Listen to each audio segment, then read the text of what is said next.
Ich habe versprochen, es ist noch eine Kamera drin. Also, ihr habt es ganz sicher nicht erraten, weil niemand würde denken, dass ich mir einen Ricoh GR4 kaufe. Frag mich nicht, ich mache noch ein separates Video darüber. Vielleicht. Es ist eine sogenannte Point-and-Shoot-Kamera. Ich habe mir schon GR3 eigentlich immer angeschaut. Ein lieber Gruß an dieser Stelle an Sebastianus aus Basel, der mega Fan ist von der Ricoh GR und mir eigentlich immer die hat schmackhaft machen, respektive mich lustig gemacht, schon länger. Irgendwie wollte ich die mal ausprobieren. Ich habe noch nie selber eine gehabt, ich habe noch nie eine in den Finger gehabt. Und das Coole ist, bei dieser Kamera kann man das Objektiv nicht wechseln. Das heisst, ich kann mir keine Objektive für diese Kamera kaufen. Finde ich gut, zu meinem Selbstschutz.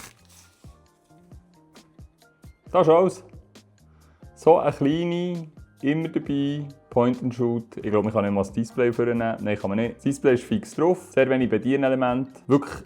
Das ist jetzt wirklich noch so eine Kamera, so die letzte, die ich würde sagen, die kannst du dir noch überlegen zu kaufen, weil sonst brauchst du einfach das Handy. Genau dorthin wird auch mein Test gehen. Braucht es die Kamera wirklich? Oder kann das nicht einfach mein Handy? Weil die letzten paar super kompakten Kameras, die sind rausgekommen, ausgenommen Sony RX1R Mark III, Fuji X106, das ist ein anderes Segment, auch Leica Q3. Aber diese Kameras in dieser Grössenordnung sind doch jetzt extrem wegrationalisiert worden vom Handy und ich wollte das mal selber ausprobieren. Fakt ist einfach, sie zu brauchen, aber sind die Fotos so wie vom Handy oder gibt es einen Grund für diese Kamera Geld auszugeben? Das wäre es von meinem Zumi-Haul. Ich kann leider nicht allzu viel von denen machen, weil ich leider nicht immer mit so einer Tasche heimkommen.